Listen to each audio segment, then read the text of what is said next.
All right, what's going on? So we're almost like 4 weeks into this court case with P. Diddy here. How we doing tonight? Like, subscribe, and share. Subscribe, and share. Cash App $ Winston's Bobby. So, Diddy, P. Diddy, Sean Combs, Jane Doe victim here. Couple of things with this year. Now we're into day, I think 16 now, day 16. And cross-examination. So this Jane Doe is going to be in court one more day. Let me see here. The 11th. And tomorrow at 1 o'clock Eastern Standard Time, okay? So they're going to have it from 1 to 5. That's when they're going to commence until that court date. And that, again, that should be her last day on the stand. I don't know who else is going to be coming after that, but it seemed like it's probably going to get more and more interesting, for whatever other subjects they want to talk about.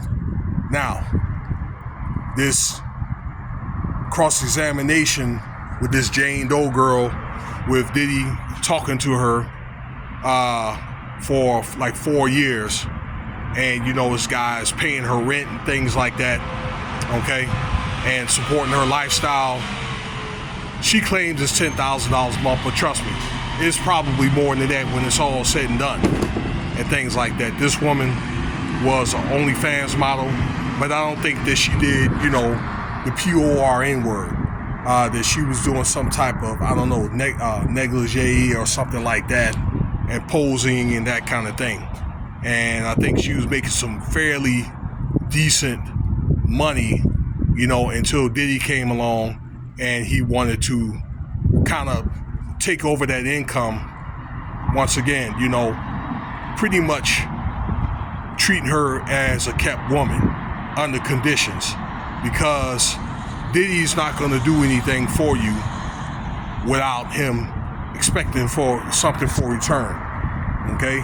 And I think that the more he's going to give you, the more he's going to want out of you, per se, okay? And he's proved that for years, particularly like in Jane Doe, okay? Based on the testimony, once again, he's supporting her lifestyle, and she loved him, no matter how bad that Diddy treated her, okay? If you guys been keeping up with the case, there's been the proven coercion and things like that, okay? Forcing the violence. Yes, there was violence between Diddy and this Jane Doe girl, but you could tell in the testimony, I believe that Diddy was getting tired, okay? But particularly if you heard that voicemail where he says, look, you know what? I'm getting too old to go back and forth and things like that, I believe Diddy, being almost 55 at the time, I think that he was finally starting to probably settle down a little bit, okay? But it wasn't enough, okay? But knowing that Diddy was under investigation, I think he was making some strides, but it's kind of hard to get away from that type of life once you've been doing it. I don't know. He's been doing this dirt for 35, almost 40 years, okay? A lot of those parties and those freak-offs and things like that, it's just, these are like rituals, Thalima type stuff. If you know what that means, I really don't teach that, okay? And veneration to a lot of the pagan gods, and it's kind of hard to get out once you're in. Diddy is the gatekeeper. But again, I think that he was making some strides, but it was already after the fact, okay?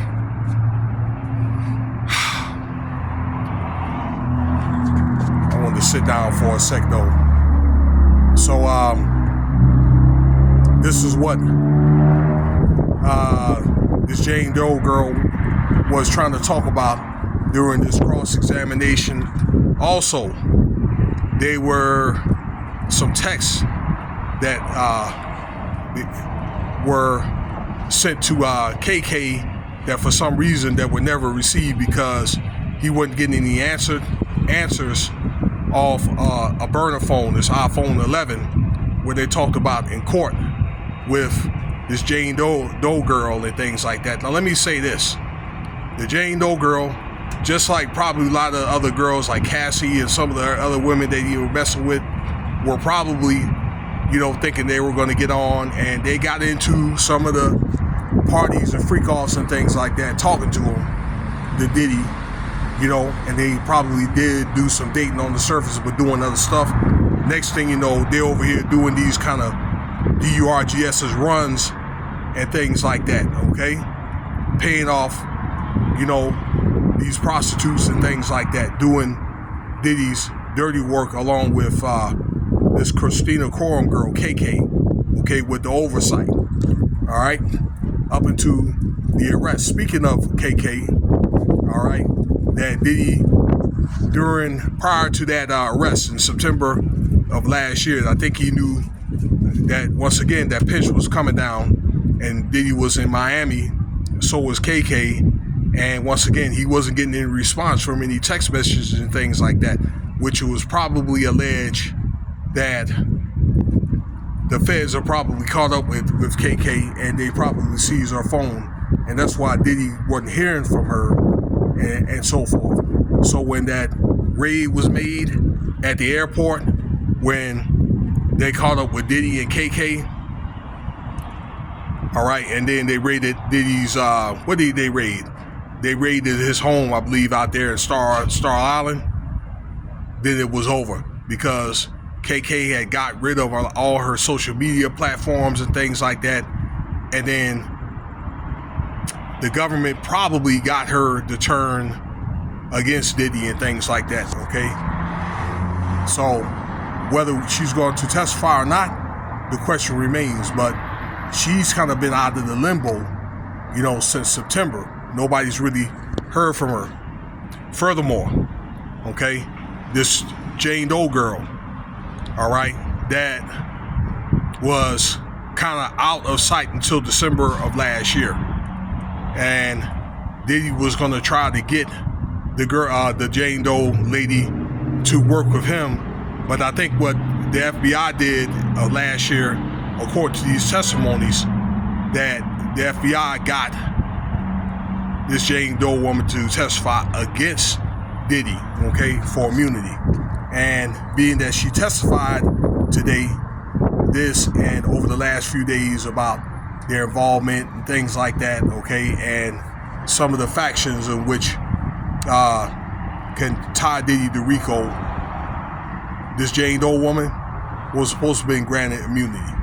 So that's what's going on up into this case, to this point. So I don't know what they're going to probably talk about. They're probably going to talk about whatever conclusion they're going to do, and we don't know what's going to come out from this case or whatever, okay?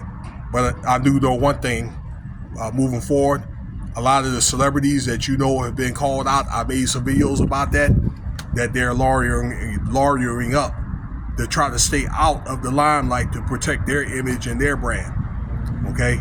And I think based on some of the stories, and you could look at that Freak Off list and things like that, and other podcasters are talking about this stuff,